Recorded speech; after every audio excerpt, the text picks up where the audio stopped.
Hello everyone, hopefully you guys are doing well. So मेरा नाम है उत्कर्ष श्रीवास्तव। मैं एक एमबीए स्टूडेंट हूँ at Delhi school of management DTU। तो काफी दिनों से मेरे पास काफी सारे क्वेश्चंस आ रहे थे about the college, about the curriculum, about the fees, about the placement and many more. So I thought कि मुझे एक डिटेल वीडियो बनानी चाहिए जिससे कि आपको एक सेट ऑफ इंफॉर्मेशन मिल जाए। तो मेनली इस वीडियो में आई विल कवर सीमैक इंटरव्यू प्रोसेस, क्या प्रोसेस होते हैं, क्या डॉक्यूमेंटेशन लगते हैं, किस तरीके के इंटरव्यू में क्वेश्चंस पूछे जाते हैं और आप उन क्वेश्चन के आंसर कैसे फ्रेम कर सकते हो। Apart from that I will share the academic curriculum about DSM DTU MBA program, exactly क्या क्या सारी चीजें हमारे MBA प्रोग्राम में होती हैं। And apart from that main question मैं आंसर करने वाला हूँ placement report of all 3 colleges, IGDTU, DSM DTU and NSUT।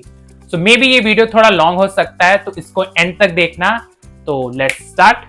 So interview part से स्टार्ट करते हैं। तो interview scheduled on 26 May to 30 May. तो जो कैंडिडेट शॉर्टलिस्ट कैंडिडेट का लिस्ट आया उसमें आपके डेट्स और टाइमिंग लिखे होंगे कि आपका किस दिन इंटरव्यू होने वाला है, तो you can go through that. Apart from that मैं पहले ये बताना चाहूंगा कि आप DSM DTU कैसे पहुंच सकते हो। तो यहाँ का नियरेस्ट मेट्रो है समरपुर बादली, जो कि येलो लाइन पे है। वहां से आपको डायरेक्टली ऑटो मिल जाएगा 10 to 20 रुपीज में, and you can reach to DSM DTU in within 10 minutes. तो इंटरव्यू वाले दिन से स्टार्ट करते हैं। तो आप लोग पहले टाइमली पहुंच जाना और मेक श्योर कि आप फॉर्मल अटायर में होना। ये ऑफिशियली बोला नहीं जाता है, बट ऑन कॉमन ग्राउंड आप फॉर्मल ड्रेस में ही आना, जिससे कि एक अच्छा इंप्रेशन पड़ता है। सो स्टार्ट करते हैं। फर्स्टली जितने भी डॉक्यूमेंट की लिस्ट दिए गए हैं आपके, वो सारे डॉक्यूमेंट ओरिजिनल भी होने चाहिए और उसका फोटोकॉपी भी होना चाहिए, तो आप उसको साथ में लेके आना। Apart from that interview process ऐसे स्टार्ट होता है कि पहले वो एक फाइल देंगे जिसमें कि आपको सीरियल वाइज अपने सारे डॉक्यूमेंट्स के फोटोकॉपीज लगाने होंगे। देन वो सबमिट हो जाएगा। आफ्टर दैट वो क्रॉस चेक करेंगे, सारे टीचर्स जो भी वहां पे पैनल्स रहते हैं वो क्रॉस चेक करेंगे आपके ओरिजिनल डॉक्यूमेंट्स के साथ। अपार्ट फ्रॉम दैट उसमें बहुत सारी छोटी छोटी चीजें जो मैं मेंशन करना चाहूंगा। सो जिसका वर्क एक्स है उसका वर्क एक्स सर्टिफिकेशन होना चाहिए कि आपने कितने टाइम तक वर्क करा है, क्रॉस वेरिफिकेशन के लिए। इंटर्नशिप काउंट नहीं होता है फॉर वर्क एक्स में। और अपार्ट फ्रॉम दैट जितने भी कैटेगरी स्टूडेंट्स है, OBC EWS, उनका जो सर्टिफिकेशन होता है EWS सर्टिफिकेशन, वो 31 मार्च 2025 के बाद का होना चाहिए, लाइक 1 अप्रैल का होना चाहिए। अगर आपका नहीं है तो आप अंडरटेकिंग फिल कर सकते हो, वो कुछ दिन का टाइम देते हैं आपको रीसबमिट करने के लिए। और अगर आप नहीं सबमिट कर पाते हो तो आपको एज अ जनरल कैंडिडेट माना जाता है। ठीक है, तो ये सारी चीजें आपका वेरीफाई किया जाएगा, क्रॉस वेरिफिकेशन हो जाएगा। देन उसके बाद आपको इंटरव्यू के लिए बुलाया जाएगा। सो इंटरव्यू स्टार्ट करने के लिए 2 पैनल्स रहते हैं मेनली, तो वो इंटरव्यू करेंगे डिपेंड ऑन कि आपको कैसा पैनल मिलता है। तो first of all I want to mention, मैंने बहुत सारे n नंबर ऑफ क्वेश्चंस लिख रखे हैं जो कि मैं सारे मेंशन करूंगा कि क्या क्वेश्चन होते हैं और क्या आप आंसर कर सकते हो। ठीक है, तो first of all I want to say कि कॉन्फिडेंट रहना, नर्वस मत होना और फंबल मत करना। ठीक है, व्हाटएवर यू हैव प्रिपेयर्ड, कम ज्यादा जो भी प्रिपेयर करा है, कॉन्फिडेंट रहना, डरना मत, अच्छे से आंसर करना। ठीक है, एक प्लीजेंट स्माइल होनी चाहिए तुम्हारे फेस पे जिससे कि आप एक अच्छी कन्वर्सेशन बना सको। तो फर्स्ट क्वेश्चन होता है टेल मी अबाउट योरसेल्फ, कि बहुत ही इंपॉर्टेंट क्वेश्चन होता है। सुनने में तो इजी लगता है बट ये इजी है नहीं। अगर आप इस आंसर को अच्छे से प्रिपेयर कर लेते हो तो आप अपना इंटरव्यू खुद फ्रेम कर सकते हो कि क्या सारे क्वेश्चंस होते हैं। लाइक आप अपने टेल मी अबाउट योरसेल्फ में मेंशन कर सकते हो, अगर आपने वर्क एक्स है आपका तो आप कंपनी के बारे में, आपने क्या वर्क करा है, क्या सीखा है, वो सारी चीजें। इंटर्नशिप करी है तो आप वो मेंशन कर सकते हो। अपार्ट फ्रॉम दैट एकेडमिक्स आपने अगर कुछ करा है तो आप वो मेंशन कर सकते हो, जिससे कि पैनल उससे क्वेश्चन पूछता ही है और आप उसको अच्छे से आंसर कर पाओ। ठीक है, अपार्ट फ्रॉम दैट ग्रेजुएशन जो भी आपने करा है, BBA BCom BSc, उसके बारे में आपको बेसिक नॉलेज होना ही चाहिए। जिनका भी गैप ईयर होता है, अगर उन्होंने गैप ईयर में कुछ नहीं किया रहता तो उनसे मेनली ग्रेजुएशन सब्जेक्ट से ही क्वेश्चन पूछा जाता है। जैसे कि मेरे इंटरव्यू में मेरे वर्क एक्स से रिलेटेड क्वेश्चन पूछे गए थे अबाउट द कंपनी, और उसमें सिचुएशनल क्वेश्चन भी दिया गया था कि अगर आपके कंपनी में ये प्रॉब्लम होती है तो आप इसका कैसे क्या डिसीजन लोगे और क्या आंसर निकालोगे, तो वैसा कुछ क्वेश्चन पूछा गया था। अपार्ट फ्रॉम दैट मैंने BCom कर रखा है तो मेरे से स्टैट्स के क्वेश्चन पूछे गए थे, कुछ 2-3 न्यूमेरिकल पूछे गए थे। बहुत हार्ड नहीं था, कॉमन क्वेश्चन ही थे जो कि आप बता सकते हो। ठीक है, तो जो भी आपका सब्जेक्ट है उसका सब्जेक्ट नॉलेज होना इंपॉर्टेंट है, जो भी आपने ग्रेजुएशन में कर रखा है। ठीक है, उसके बाद अगर आपका वर्क एक्स रहता है तो वर्क एक्स का नॉलेज होना चाहिए, कंपनी के बारे में सारी चीजें पता रहनी चाहिए, जो आपका रोल था वहां पे उसके बारे में पता रहना चाहिए, आपने क्या क्या सारी चीजें काम करा है, क्या वहां पे सीखा है, क्या कॉम्पिटिटर्स हो सकते हैं उस कंपनी के, तो वो सारे नाम भी पूछ देंगे, क्या कॉम्पिटिटर्स हैं आपके कंपनी के जो भी आपने काम करा है। ठीक है, तो आपका जो भी वर्क है उस पर थोरो आपको नॉलेज होना चाहिए कि आप एक्सप्लेन कर पाओ। ठीक है, अपार्ट फ्रॉम दैट कि आपका करंट जीके लाइक याद होनी चाहिए, जो भी मेनली बहुत से पैनल से पूछ लेते हैं कि करंट जीके क्या चल रहा है दिल्ली के अराउंड, या कॉमन जीके जो भी आप डेली न्यूज़पेपर में पढ़ सकते हो। मेनली एक दो क्वेश्चन इससे भी बन जाता है, ठीक है। और अपार्ट फ्रॉम दैट सारे HR questions, like first of all why MBA को क्यों करना है, देन उसके बाद स्ट्रेंथ एंड वीकनेस, जो भी आपके स्ट्रेंथ और वीकनेस है ये प्रिपेयर करके जाना, then where you see yourself in 5 years. तो ये कॉमन जितने भी एचआर क्वेश्चंस होते हैं जो मेनली हर एमबीए एडमिशन में पूछा जाता है, तो आप ये सारे भी प्रिपेयर करके आना है। एक अच्छा समराइज आंसर अगर आपके पास होगा तो आप उस वे में आप आंसर करके अच्छे से लाइक कन्वर्सेशन बढ़ा सकते हो, ठीक है। उसके बाद अगर आपका कोई गैप ईयर रहता है कि आपने लाइक 2022 में ग्रेजुएशन करी है, देन आप एमबीए कर रहे हो एंड उस बीच में आपने कुछ नहीं करा है, तो आपको वो एक्सप्लेन करना पड़ेगा कि आपने उस गैप ईयर में क्या सीखा। मेनली वो पूछते हैं कि आपने इस गैप ईयर में क्या करा और क्या सीखा, क्या लर्निंग करी, तो आप वो आंसर प्रिपेयर कर सकते हो, ठीक है। एक क्वेश्चन और पूछा जाता है कि आप एमबीए करने वाले हो तो आप क्या स्पेशलाइजेशन लेना चाहते हो। अगर आप मार्केटिंग लेना चाहते हो, आप फाइनेंस लेना चाहते हो, एचआर लेना चाहते हो, एनालिटिक्स लेना चाहते हो, तो आपको उसके बारे में नॉलेज होना चाहिए। वो उससे क्वेश्चन पूछते हैं। जैसे मैंने मार्केटिंग का बोला था कि मुझे मार्केटिंग लेना है आने, तो देन उन्होंने मार्केटिंग के कॉन्सेप्ट से क्वेश्चन पूछे थे, पॉटर्स 5 फोर्सेस पूछे थे और बहुत सारे मार्केटिंग के कॉन्सेप्ट्स के क्वेश्चंस पूछे थे। तो ये क्वेश्चंस भी आते हैं, ठीक है। एक कॉमन क्वेश्चन बहुत पूछा गया था मेरे बैचमेट से और मेरे से भी कि आप डीएसएम डीटीयू में एडमिशन क्यों लेना चाहते हो। तब इसका आंसर ऐसे फ्रेम कर सकते हो कि मतलब कितना साल पुराना कॉलेज है, क्या वैल्यू आपके लाइफ में ये प्रोवाइड करेगा, और जो भी आप थोड़ा सा आपको सर्च करना पड़ेगा, हिस्ट्री वगैरह सारी चीजें।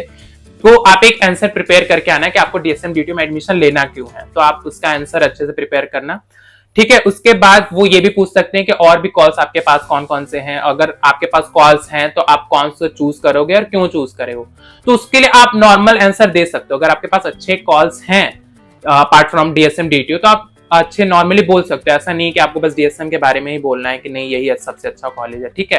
अगर आपके पास अच्छे कॉलेजेस के भी ऑप्शन है तो आप नॉर्मली बोल सकते हो, ऐसा कुछ नहीं है।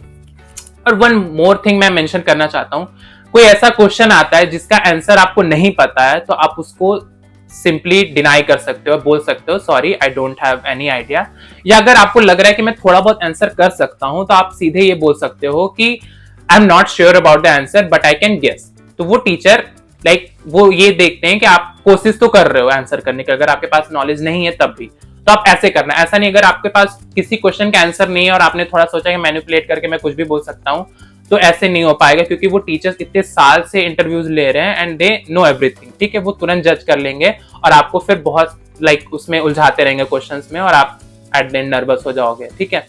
तो इसका ध्यान रखना, जो आंसर आ रहा है आप अच्छे से बोलो, जो नहीं आ रहा आप सिंपली बोल सकते हो कि मेरे को नॉलेज नहीं है, मुझे नहीं आता है, या मैं ट्राई कर सकता हूँ, ठीक है।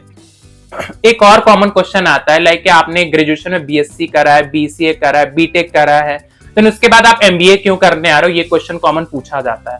तो आप ये प्रिपेयर करके आओ कि आप ये स्विच क्यों कर रहे हो, बीएससी करा है तो आप एमबीए क्यों करने आ रहे हो, क्या रीजन है।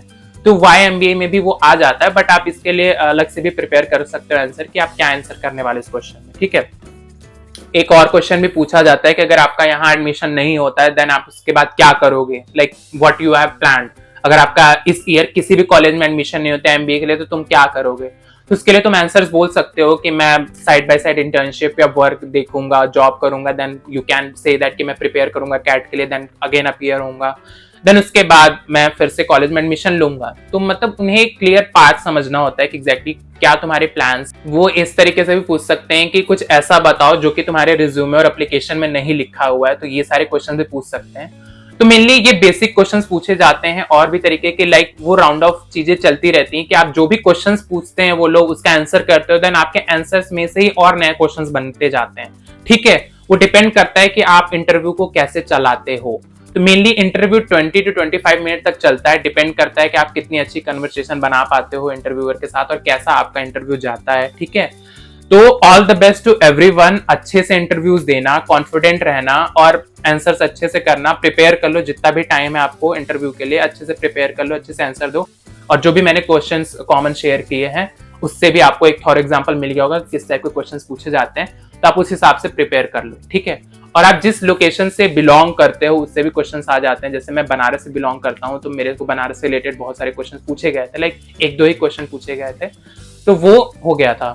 तो मेनली पैनल चिल रहता है, बहुत स्ट्रेसफुल चीजें नहीं करता है आपको। अगर आप उन्हें लगता है कि लाइक तुम नर्वस हो रहे हो वो चीजें, तो वो कूल डाउन करने की भी कोशिश करते हैं, लाइक मेरे पैनल में एक सर थे एंड एक मैम थे, तो सर बहुत सारे डिफिकल्ट क्वेश्चंस पूछ रहे थे लाइक स्टैट्स वगैरह के, जो कि मैं थोड़ा आंसर नहीं कर पा रहा था, तो मैम ने थोड़ा मेरे को काम डाउन कर, you can try on something. तो ये सारी चीजें रहती हैं। So all the best to everyone, अच्छे से इंटरव्यू दो एंड फिर मिलते हैं कॉलेज में, जितने लोग भी आते हो। Coming to the academics part, तो firstly I want to tell you कि यहाँ फीस जो होती है वो 4.67 lakhs होती है 2 years के लिए, और DSM DTU dual specialisation offer करता है in many domains like finance, marketing, HR, operation and business analytics.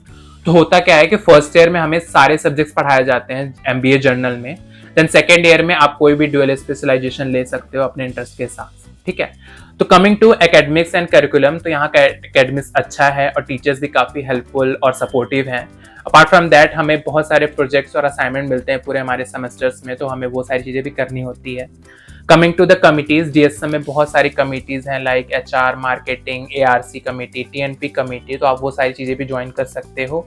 Apart from that आप एलिजिबल होते हो DTU के भी जितने भी कमिटीज हैं आप वो भी ज्वाइन कर सकते हो। तो स्पोर्ट्स कमिटीज हैं, प्रतिबिंब है, एक्टिंग कमिटीज है, थिएटर कमिटीज हैं, डांस कमिटीज हैं, DCG है Delhi, DTU consulting group, and उसके बाद ECL DTU भी है, तो वो सारे कमिटीज भी आप ज्वाइन कर सकते हो। उसके बाद फेस्ट और अदर एक्टिविटीज DTU में होती रहती है, लाइक पूरे ईयर्स मुझे तो लगता है कि DTU में कुछ ना कुछ होता ही रहता है OAT में, तो वो सारी चीजें हैं। और कैंपस टाइप भी बहुत अच्छा है, और DTU कैंपस बहुत ही ज्यादा सुंदर है। दिल्ली में मैंने इतना सुंदर कॉलेज DTU ही देखा है, तो कॉलेज लाइफ भी बहुत अच्छी है।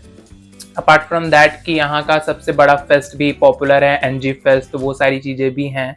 So apart from that academics हमारे बहुत सारे गेस्ट लेक्चर्स भी होते हैं, तो जो भी इंडस्ट्री के स्पेशलिस्ट होते हैं वो हमें गेस्ट लेक्चर देने के लिए आते हैं and they guide us about the industries, which industry we should opt and what is the future trend going to be in that particular industry, and बहुत सारी चीजें होती हैं। तो अपार्ट फ्रॉम दैट हमारे पूरे करिकुलम में हमारे गेस्ट लेक्चर्स भी होते रहते हैं। Coming to the most important question is the placement report of all 3 colleges. So I'll go first with the DSM DTU. यहाँ की फीस जो होने वाली है वो 4.67 लाख होने वाली है for 2 years, and average placement जो होने वाला है ऑफिशियल रिपोर्ट के हिसाब से is like 8 to 10 lakh per annum. इस साल के प्लेसमेंट रिपोर्ट्स अभी रिवील नहीं हुए हैं, तो I can't say anything on that. Batch size जो होता है वो 270 का होता है। मेनली यहाँ पे 50 to 60% बैच का प्लेसमेंट हो जाता है। बहुत सारे डोमेन्स में जॉब ऑफर होते हैं, जैसे फाइनेंस हो गया, HR हो गया, ऑपरेशंस हो गया, इवन कंसल्टिंग में भी ऑफर होते हैं। डिलॉयट जैसी कंपनी आती है, ICICI बैंक आता है, TCS आता है, बहुत सारी कंपनीज आती हैं। मेनली आप ऑफिशियल ब्राउजर पे भी ये सारी चीजें चेक कर सकते हो, ठीक है। Coming to the placement report of IG DTU, तो इनके ब्राउजर के हिसाब से इनका भी एवरेज प्लेसमेंट 6 to 7 लाख का होता है। And coming to the NSUT का प्लेसमेंट रिपोर्ट इज दैट कोई ये ऑफिशियल रिपोर्ट ही पब्लिश नहीं करते हैं, बट मेरे को अपने बैचमेट और सीनियर्स जो पता है, तो यहाँ की भी एवरेज सैलरी 6 to 7 LPA की होती है। Apart from that one thing I want to clear, ऐसा नहीं है कि आप कॉलेज में एडमिशन ले लेते हो देन उसकी आपकी प्लेसमेंट लग जाएगी, ठीक है। ब्रांड वैल्यू वर्क करती है, but also you have to put extra efforts to be a best candidate and convert the best opportunity, ठीक है। तो आपको कॉलेज में भी आने के बाद एफर्ट डालने पड़ेंगे एकेडमिकली और अपार्ट अदर थिंग्स में भी। सर्टिफिकेशन कोर्सेज करो और अदर चीजें करो, जिससे कि आप अपना रिज्यूमे बिल्ड कर पाओ, और अगर आपको अच्छी अपॉर्चुनिटीज कोई आती हैं तो आप उसको कन्वर्ट कर पाओ, ठीक है। तो ये सारी चीजें हैं। होपफुली मैं काफी सारी चीजें डिटेल में एक्सप्लेन कर दी होंगी। अगर कुछ चीजें छूटती हैं या कुछ एक्स्ट्रा क्वेश्चंस आपको कुछ पूछना है तो आप कमेंट बॉक्स में मुझे पूछ सकते हो, मैं उसके सारे क्वेश्चंस के आंसर दे दूंगा।